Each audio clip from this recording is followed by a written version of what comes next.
also live on Facebook. You can join the conversation there and watch us live. Share with someone. As you always know, he drops some nuggets all the time. Today we're looking at the value of man, kukosha, kwemunu. Evangelist Nokutenda Ichukamshirai. Thank you so much. Good morning, Vicky, and good morning, Zimbabwe. Tinotenda Mwari nenyasha. Atikuna majerinas. Regained namati titopinda mshoko. Father, we thank you for such a lovely morning. Thank you for blessing us. Thank you, Lord, for opportunities coming our way. Mazvita Mwari nenyasha nemikana nefeva pamusoro pemhuri nekurarama muzita Jesu. Amen. Amen. Kukosha kwemunu, the value of men. Famba inaro evangelist. Thank you so much. Regainda nekuexplaina kuita kwaMwari kana achirelata nevanhu. Mwari unoshanda nevanhu on the ground. Zvikuru sei utungamiriri unenge uri panzvimbo. Mukaona Mwari paanozviintroduce kuti I'm the God of Abraham, the God of Isaac, the God of Jacob, which means ari kuti ndine vanhu vandinorelata nawo on the ground. So there are times yekuti iwo haufarire Abraham, but Mwari wacho kana atofarira Abraham hauna choice because kunamata kuda zvinodiwa naMwari kwete kuda zvaunoda.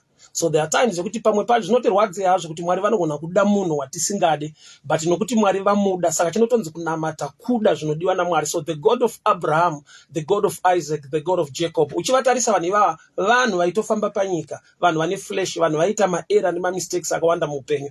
But kana Mwari vasarudza munhu, vane zvikonzero sometimes zvatisingagone kunzwisisa nekuda kwenyasha dzavakaisa pamunhu wavo. But I want to read the scripture inogona kuti guide that John chapter 9, a very short text, John chapter 9 from verse 6. Then he spit on the ground and made mud with saliva and spread the mud over the blind man's eyes. He told him, go and wash in the pool of Siloam. Siloam means sent. So the man went and washed and came back seeing.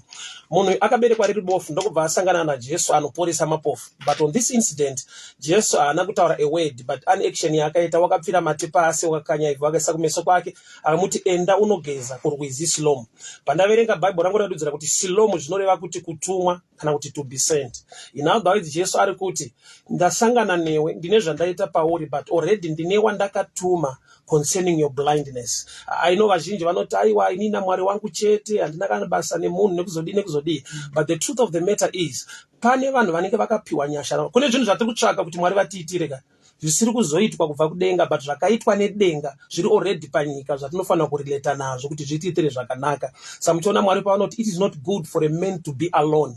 Zvairehwa Adamu, zvairehwa inini, zvairehwa iwewe, kureva kuti to be lonely usina vanhu vanosapota vision, vanosapota destiny yako, vanomira newe, vanoita zvinhu muupenyu. Hakuna zvimwe zvinhu muupenyu haugone kuzviachieva because you lack people in your life. Munhu ari so valuable to an extent yokuti Mwari vafunga kuponesa nyika.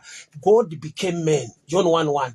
And the word of God became flesh and dwelt among us. Ndi Jesu akauya panyika. He was the word. Kuda kuti Mwari vafunga kuponesa munhu, vakabva vatovawo munhu wacho. And vachida kutiponesa vakatarisa panyika, vakashanda na Virgin Mary, Mandara Maria. Zvoreva kuti pamwe pacho Mwari vanotoshanda nemunhu as an answer kulife yemunhu. Saka dzimwe nguva vanhu vanoti aiwa ikunamata unogona kuzvinamatira uri pako wega. Aiwa uri pako wega unamate, uri pako wega unoita munamato. Kunamata kuita, ende kuita unoita musociety. Kana Bible richiti ipa haisi nyaya yekuzvipa, unenge wakutopawo. Kana ichiti vane moyo murefu hauzviitire wewe, unenge wakuitira vamwe. Saka kunamata kunoinvolve vanhu. Munamato is chinhu chiri personal.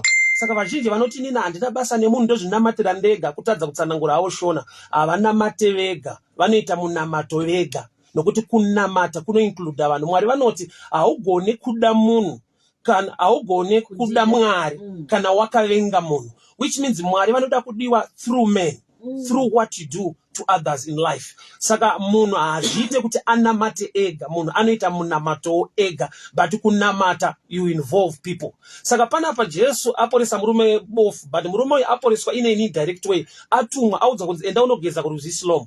Nzizi dzakawanda, ende murume uyu aiswa mavhu kumeso, aigona kutsvaga mvura iri close kana kushedzera vanhu kuti ndipewo pane ndiradzewo pane tepi yemvura, ndipewo mvura mudishi. But Jesu wakamenshena the river by the name, which means haisi yese mvura yaipedza blindness yemurume uyu. Meaning tine vanhu vakatumwa naMwari in different areas lamwe vakatumwa concerning marriages, vamwe vakatumwa concerning salvation, maevangelists vamwe vakatumwa in different areas, vamwe they are ministers of healing, vane grace dzekuporesa vanhu. Saka uchaona kuti nyaya yako ukasaziva akatumirwa maissues ako, life yako inogona kusashanduka. Yet panyika pane vanhu vakatumwa naMwari uye Mwari vachariko. Kana vanhu vachiti Jesus is my last bus stop, it's half truth.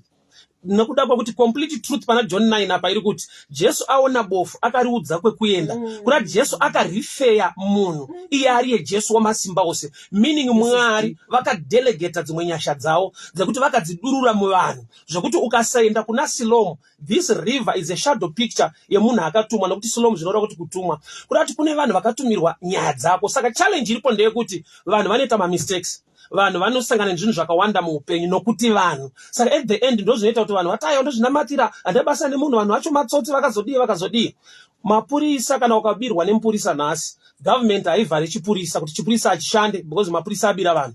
Mupurisa abira vanhu ndiye anodzingwa basa. So which means the system iri valid kugovernment yekuti tive nepolice force nekuda kwekuti zvine zvainoshandira zvakanaka despite kuti mupurisa ava corrupt. So in the things of the kingdom of God tine vaprofita, tine vavhangeri, but nokuda kwekuti vanhu vane nyaya dzavo. But chinzwa manje, character yemunhu negift yemunhu zvinhu two zviri separate.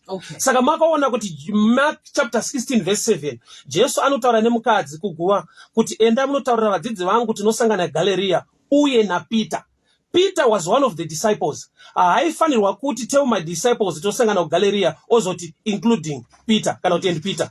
Why? Nekuda kwekuti kana Peter ari part of the disciples haifanirwa kuti taurira vadzidzi vangu tisangane Galirea, but say Jesu ari kuti and Peter, sei ari kuti uye naPeter. Anoziva kuti Peter akandiramba katatu, record yakatotenderera masekos enyika ekuti Peter hasi very strong, akaramba Ishe katatu. Saka dzimwe nguva Jesu unotonzisa kuti saka pamwe Peter avachamuda, avachamutrusta, vakumutora sedera semunhu akanotya. Saka maybe akatodzingwa chechi, akabviswa musystem. Saka paari kuti including Peter ari kuti imi mune maareas enyu sevanhu, but ini saMwari ndine mwoyo murefu uye vanhu vangu ndinovada nezvikonzero zvamunogona kutadza kunzwisisa kuti Mwari vanodirei munhu uyu. So including Peter kana kuti and Peter, that is statement yekuti Peter ane era yaakaita, but is still part of the team, is still Mwari vachiri kumuda kwaari kusangana nevamwe na Kristu anofanira kunge aripo. So nhau yekunamata ino-include vanhu. Mwari unoshanda nevanhu, Mwari unotuma vanhu. Mukaona Jesu auya panyika, chakaita kuti azoti mweya washe uri pamusoro pangu, angaenda kunobhabhatidzwa naJohani. Johani munhu akaberekwa naElizabeth naZakaria, but Johani anoti kana abhabhatidza Jesu denga rinovhurika, mweya mutsvene ouya pamusoro paJesu. So there are people in life who stand as an answer to open heaven concerning your life. Kune vanhu muupenyu hwako vakaiswa naMwari for some things to open in your life. You need to interact or to associate with such people. Ungangodaro uchiti aiwa John wacho akazodai. Vanhu vane nyaya nokuti vanhu asina nyaya ndiMwari. So kana Mwari ashanda nevanhu uye vanhu vaine nyaya dzavo, Moses chikamutadzisa kupinda Canaan akanzi taura nedombo paMeriba vanhu vanwe mvura. First time akarova dombo vanhu vakanwa mvura. Second time Mwari ndokubva vachinja formula vakati taura nedombo, iye ndokurova mvura ndokubva yabuda. Yet i mistake i error. Sei mvura ichibuda iri error iri mistake. Moses is anointed by God, number one. Number two, Mwari vane rudo nenyasha neupenyu vanhu vane nyota vakawanda mamillions emaIsrael. So there are times yekuti things will happen kwete nekuda kwepoor character kana kusateerera kwemunhu, but nekuti is a vessel being used by God for the sake of others. Saka chinoitika ndechekuti vanhu vanotadza kunzwisisa. Munoziva David ari kumakwai akarwa neshumba, akarwa nebere. Shumba yanga isingainge David, shumba yanga isingainge mapere anga isingainge David, ainga makwai. Saka David aishanda as defense kumakwai. Saka uchaona kuti kazhinji panoita hondo pachiatakwa a man of God, a woman of God, hapasi kuatakwa munhu wacho, paroda kuatakwa those who are supposed to receive the grace of the blessing in that man.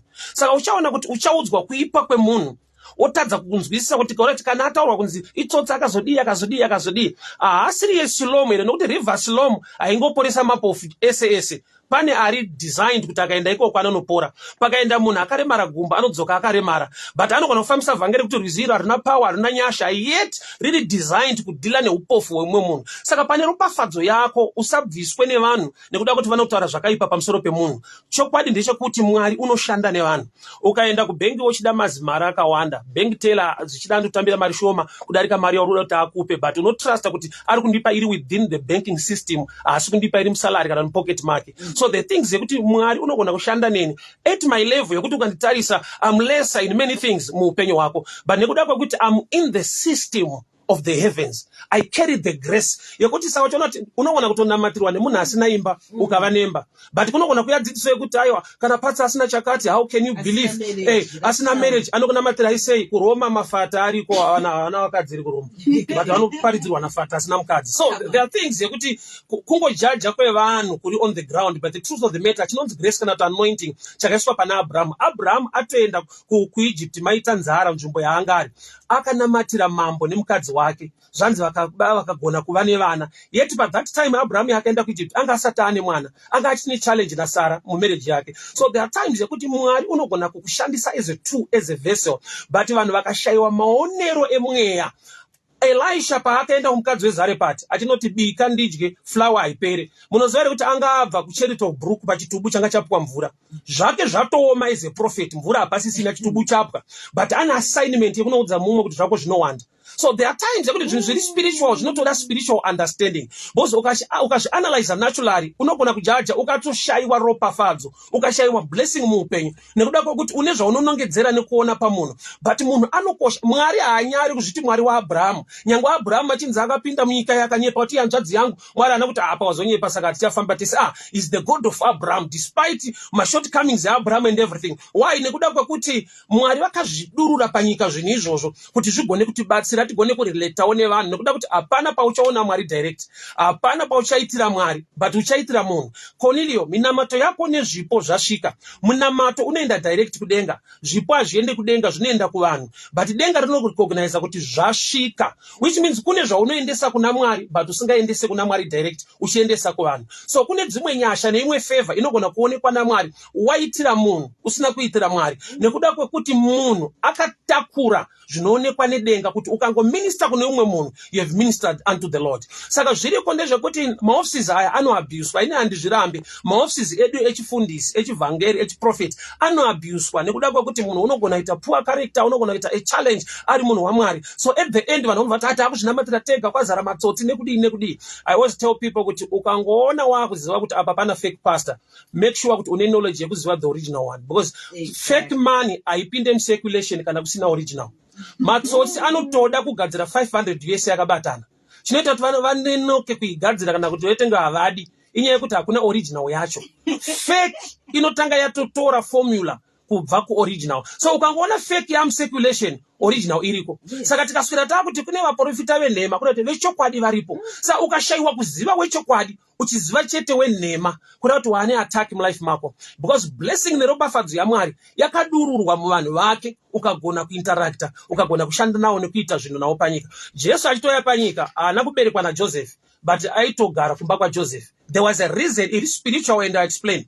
Jesu destiny yake ndeyekuenda pamuchinjikwa pazvipikiri nemapuranga kuti akarovererwa afire vanhu. Jesu chakaita kuti anogara kumba kwaJoseph, Joseph ari stepfather, he was a carpenter. Carpenter munhu anoshanda nezvipikiri nemapuranga. So for 30 years Jesu achishanda naJoseph, he was gaining experience yepain. Why? Because kana uri carpenter pane musi waunozorova nesando, pane musi waunobayiwa nechipikiri, pane musi waunoremerwa nekutakura danda. Saka Jesu pacross paanoti baba varigerera havana chavanoziva. He was out of experience yekuti have passed through mapain emanews nekutakura matanda aya for a long time. So Joseph was a key figure mudestiny yaJesu, which means Joseph as pastor, but nekuda kwokuti ane nyasha, ane grace dzakaiswa naMwari mari. So there are times yekuti we only want to relate maybe nemapastor chete, chiti pamwe ndo vane ropafadzo, ndo vanonzwa naMwari. Munhu wese muupenyu ane chamwari chiri mari chekuti ukava nemeso mweya unogona kuchiona. Zvakafanana nevabereki vedu, kana Bhaibheri chitikudza baba namai vako mazuva ekurama anowedzerwa panyika, kalenda rako riri murespect and honor yemaparents. Blessing iyoyo iri muoffice, iri muparental office, haiwanikwe kuchechi, hakuna kumwe kwainowanikwa. Zvakuti munhu akada kutokuroya, munhu achakudza kuti mubereki wako hasi right, chiyana nevabereki vako. Nyaya yekuti ndeyekuti kana vakatonzi vanoroya, kana Bhaibheri richingotikudza baba namai vako harina kuisa koma roti kana ari muroyi imbosiya, kana achidhakwa imbomira. Office yekungova parent haisi office yecharacter, ioffice yekuti akaita give birth to you chete. So that reason yekuti akakubereka, character does not matter. Akakubereka iye ukamutengera sugar ari muroyi, you can still carry the blessing. Why? Nekuda kuti ari muoffice yake as a parent. Pakatoita officer vari kurwara vapera, so iwe uri giant, ungarambe kusungwa here kuti ane maperero ako hazviti unotovharirwa, unotopinda mukati. but you ndo wakati sibei kumdarika, but ari kushanda ari under the office, the system. So when one is chosen by God, apinda mu office, apinda mu system ya kingdom, I don't need the respect and honor for you to attract the blessing and the favor of God yakaiswa na Mwari mavari. Nokuda kwa kuti ana kuzvisarudza, asi kuti wakatosarudzwa na Mwari wacho kuti apinde mu system ya kingdom, kuti agone kuva munhu anotransfer ya blessing. Handisiri ini ndinokomborera munhu safundisi, but ndakatakura chikomborero chemunhu nekuti ndiri muofisi yacho. I will repeat. Handisi inini pastor ndinoita kuti vanhu vakomborereke. Inini ndingori a vessel yokusvitsa, ndinenge hosepipe. Hosepipe haipe vanhu mvura asi inosvitsa. So there are times yekuti uri kuda mvura, tepi iri kure, uri kuignore hosepipe uchiudza kuti hausiri unonipa mvura, ndabasa mvura haisvike kusvika waconnecta that hosepipe. So there are times yekuti we need to understand kuti Mwari unoshanda nevanhu, munhu anokosha, munhu ane value. Ukanzwa Mwari akuti kuna Adamu hazvina kunaka kuti munhu ave ega, munhu haasi attack of the demon, ari under a challenge yekuti haana a person, nokuti shoko rakanzi be fruitful, multiply rinoshanda kana wane mukadzi wacho. So kana usina mukadzi, no matter prophecy yakataurwa sei iyoyo haimanifeste nokuti una Mwari chete but hauna munhu. So there are times yekuti ukashaya munhu unogona kutofungidzira kuti pane mweya yechina iri kukurwisa. Gamba you need connections. 2 Kings chapter 4, mukadzi wemuprofita akanzi enda nokumbira mavhesi zvitini musociety. Mafuta kuwanda kwawo hasi determined neanointing, nokuti Bible rinoti zvitini pazvakapera mafuta akabva amira. So the number of vessels ariko ane chekuita nesociety. Akanzi go and borrow from your neighbors. So your neighborhood, your network matters for blessing. Your network in society matters for blessing yako. Nokuti namba yezvitina haibve kudenga, inobva musociety maunogara. Wairelata sei nevanhu vaunogara. Remember aitova mukadzi waprofeti, which means sometimes anga ane status, my prophet hataure nevanhu, alimita zvitini zvake. So there are times yekuti swallow your pride, visa status yako, relate with people with the fear of God and the love of God, so that you create a network for a greater blessing. So ropafadzo zhinji yakamira muupenyu hwevanhu inyaya yekuti havana vanhu. God bless you. I wish you more time. Evangelist, what a word. Amen. What a word. The value of men. We're also live on Facebook. I'm going to go rewatch it, also share it as well. Evangelist, your information, your handles and contact details. All right. Contact detail, Mondwana pa Facebook, TikTok, and also WhatsApp. 0772-914-701. 0772-914-701. Uye ma streets matinoparidza always meet. God bless you. Wow.